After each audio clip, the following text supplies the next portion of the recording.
Sasoibidek 55 urtetik gorako jendea animatu nahi du paseoak ematera. Baina paseo hauek ez dira kirola egiteko bakarrik, paseo kulturalak ere badira. Herria ezagutu eta herriko txokoak ezagutzeko aukera ematen baitute paseo hauekin. Hala ere, beraiek azalduko digute hobeto zer den Sasoibide.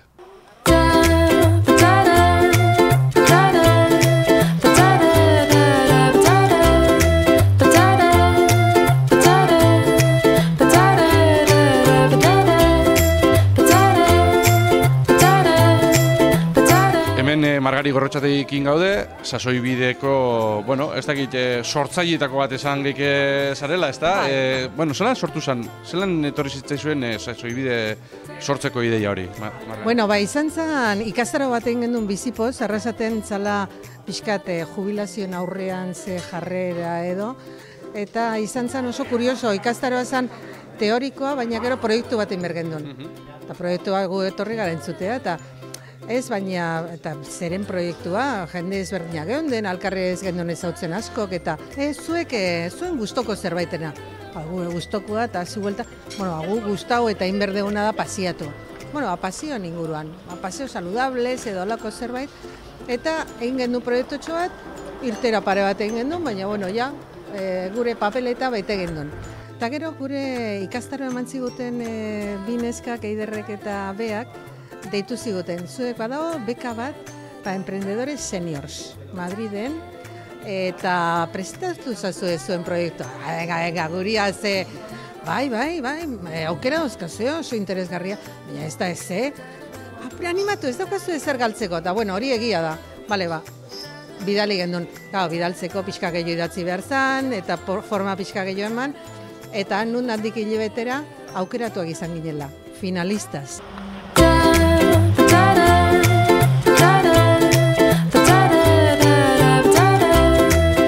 Eta gertatu zaiguna da, proiektua hori dana josten eta egituratzen genuen neurrian, gehiago enamoratzen ginen proiektorekin.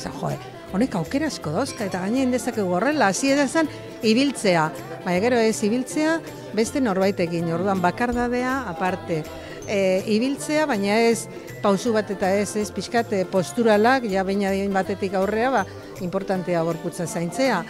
Eta gure herriar ezautzea, askotan pasatzen gara bendik, eta ez dakigu zer daun bertan, eta orduan hasi ginen horrela egituratzen, eta azaroan 8an hasi ginen salto ingenduen. Ostegunero elkartzen zarete, pare bat orduko ibilbidetxoa egiten duzu, baina ibilbidetxo hori ez da bakarrik kirola edo, sasoia mantentzeko erabiltzen, baizik eta gauza kulturalak ere bai, ez da? Herria ezautu, lehen esan dizugu enamoratu ginela proiektuakin, eta enamoratuta, nahi dugu danok enamoratzea Arrasatekin. Arrasate edo zein esaten bai duzu, herri zatarra da, ez dauka ondartzaik.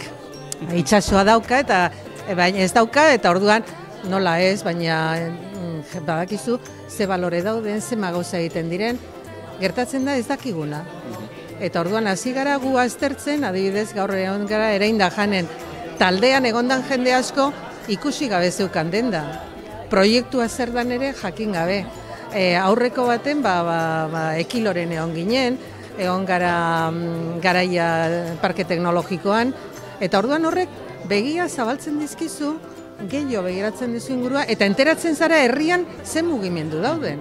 Eta orduan guretzako hori da balore oso handia. Kulturala, kulturalare bai, baina herritartasun hori, arrotasun hori eukitziare usteet importante dela, eta ondartza ez, baina zer, beste gauza asko bai. Kulturala esaten nuen, gainera ez duzulako aditu bat hartzen, ez dakiz zer esplikatzeko edo, ez zuen elkartean edo elkartzen zareten guztion elkartrukatze bat egiten da jakintza mailan, ez? Hori da. Gu garbi daukagu, hau guk eratu dugun, sortu dugun proiektu hau ez dela guria. Gu sortu dugu, baina da danena. Nahi dugu danena izatea. Eta orduan, konturatzen gara, hasi ginen oso jende gutxikin eta, baina aiatzen zara gaur bezala, garbitokira, batek esatezu, alberga, nire herrian alberga deitzen zaio, hombre. Eta beste bate, hemen etortzen zen ez dakiz zer, hemen egiten zen bakailaua gezatu. Eta aportatzen dugu danon artean, eta igual aditu batek emango luke beste diskurso bat, eta eskozo zuago, baina gu nahi deguna da, gure helburua da, irtera guzti hauetan ateratzea lau gauza, eta batez ere interesa. Txispa hori, galdetu behar dut, jakin mina, beste efekto bat lortzen ari garela uste dut. Eta da, gero hori transmititu iten da. Etxera joan eta ikusi do, nik hau ez nuen ezautzen eta komentatu, eta orduan da azitxo bat botatzea. Orduan, alde horretatik, gero eta pozioago gaude. Hasi 10 bat, 11 bat juntatzen hasi zinaten, dagoeneko 25, 30 bat juntatzen zarete, eta gainera orain, Tafideko lagunak ere zuekin irtengo dira, ezta? Hori da. Lehen esan dizun, kultura aldetik, bakoitza bere ekarpena egiten du, eta fisiko aldetik monitore bat, edo baten bat behar dugu, gu dakigu lau gauza, baina pixka gehiago egin behar da, eta hitzen genduen Arizmendi ikastolakoak daukate modulo bat Tafid dela, pixka arlo fisikoa eta lantzeko entrenatzaile izateko, eta orduan beraiekin hitzen genduen, idea hau daukagu, posible daukagu kolaborazioaren bat, guk ez dugu ezer eskaintzen, guk bakarri aktibidadea. Eta bai, beraiek ere hasi dira beste linea berri bat, eta linea horretan proiektu bat egin behar zuten, proiektu erreala, guretzako perfektua da.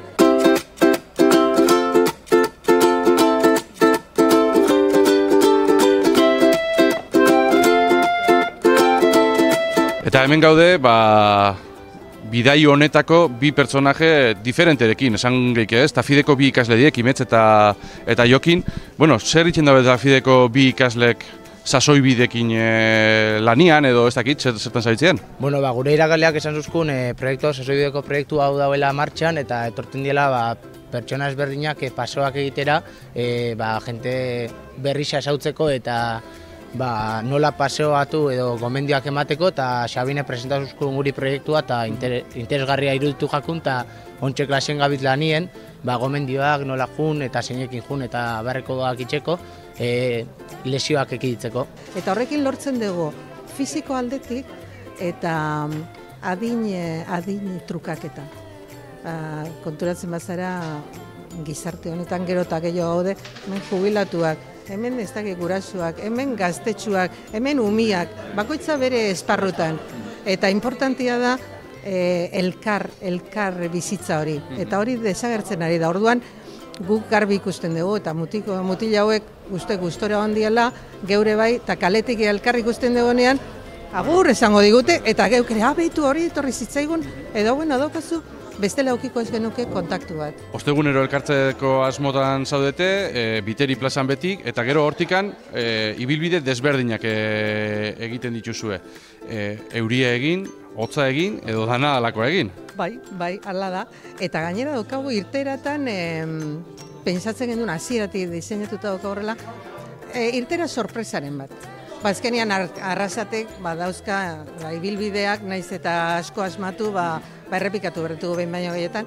Baina ez da genuen, hilian behin ingo irtera sorpresa bat.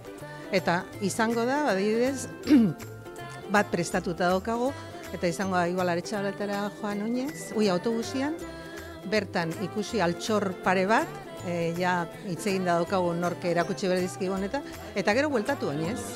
Eta erlazioak egiteko zego be, dana bukatu saldatxo bat hartzen, ezta? Hori da. Horre ere, beste lorpen bat daukagu. Datorren astetik aurrera, daukagu ikastolan, Arizmendi ikastolan, dago beste modulo bat sukaldaritza.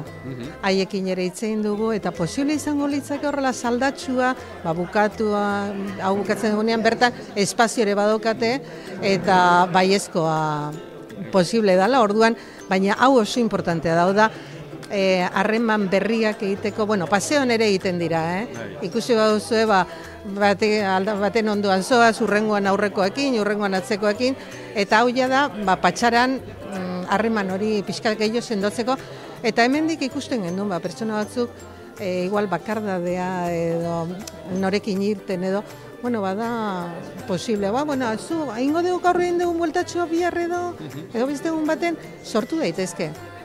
Bidea badago, eta gero ikusiko dugu. Eskerrik asko, Margari, eta animo proiektu polito eta eder honekin.